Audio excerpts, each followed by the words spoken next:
Hi, boys and girls. Welcome to lesson 9 of unit 5, where we're starting to talk about what is sound. So you are going to need your activity book open to page 9.1 and your reader open to chapter 6, what is sound. As you're reading or listening, you can, once you have the directions, you can turn the video off and read the chapter yourself if you want to, or you can listen to me read it to you and stop along the way to fill in your organizer. So you're going to be listening for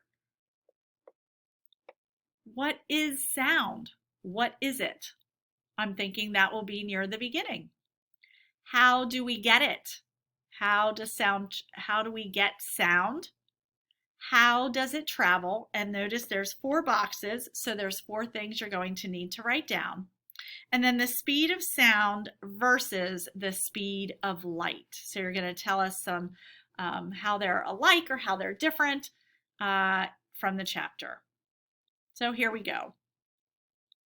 An alarm clock rings, a dog barks, a voice calls. Time to get up. Every day is full of familiar sounds, but what exactly is sound? Sound is caused by a back and forth movement called vibration. That sounds like something you might want to write down under what is it. Try this. Close your lips and hum. While you are humming, feel your throat under your chin. Do you feel something buzzing or vibrating? What you feel is caused by something moving back and forth very fast. When you hum, the vocal cords in your throat vibrate back and forth. This makes the air around them vibrate, which then creates the sound you hear. So try that. You can feel that. And there, when you hum, your vocal cords vibrate to make sounds.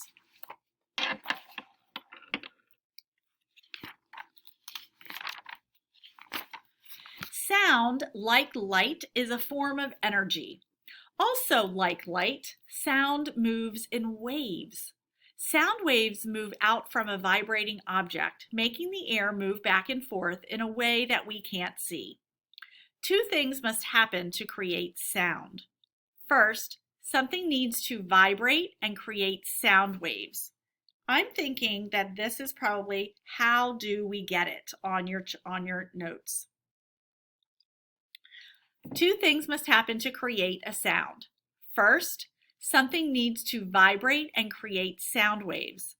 Then, something like air or another medium needs to carry the sound waves. You hear sounds more clearly if you are close to whatever is vibrating and making the sound waves. The farther away that the sound waves spread out, the weaker they get. That is why you can hear a friend standing right next to you better than if they are calling you from across the street. This is what a sound wave might look like if we could see it in that top picture. The next time you turn on your radio or TV, lightly put your fingers on the speakers. Do you feel the sound vibrations? Sound travels not only through air, which is a gas, but through other mediums. In fact, sound can travel through solids, liquids, and gases. Think about sound traveling through solids, like a window or even a closed door. If you are close enough, you can still hear sounds on the other side of a window or door. How about liquids? Have you ever been underwater in a swimming pool when you have heard someone's voice or another sound? It probably sounded different than it would if you were not underwater, but you were still able to hear it. This is an example of sound traveling through a liquid, the water in the pool. One place that sound cannot travel is in outer space. Sound cannot travel through the emptiness or vacuum of space. There is no sound in outer space because there is no medium to carry it. So all those places you can hear sound, it just might sound differently depending on where you are. You might wonder about the speed at which sound travels. Sound waves travel much slower than light waves. Sound waves travel at about 750 miles per hour. That's fast, but not close to the 186,000 miles per second that light can travel.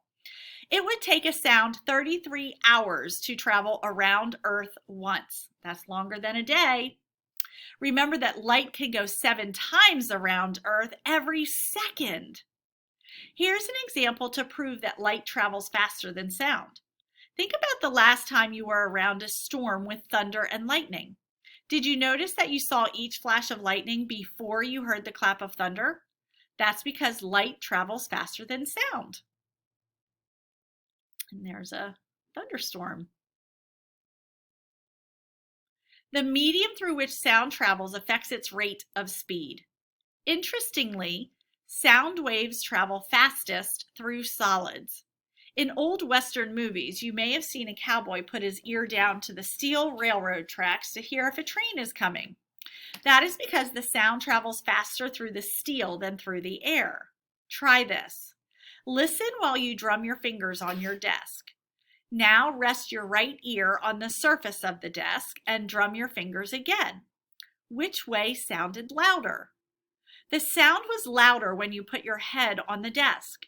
This is because the sound traveling through the solid wood of your desk traveled faster than if it had first traveled through the air. Every time sound changes mediums, it loses some of its loudness.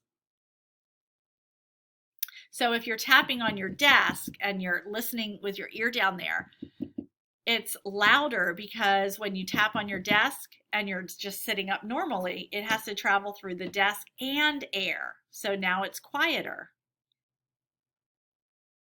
Okay, so I would like you to make sure that you have this all completed. What is it? Sound, what is it? That was at the very beginning. How do we get it? That was in there as well. Basically how is sound made, and how does it travel? That was on page 72. Yeah, on page 72. There's 4 things about how it travels or doesn't travel. And then speed of sound versus the speed of light. So you're comparing how fast sound travels to how fast light travels. Make sure you have all of those things filled in and submit 9.1 on Schoology.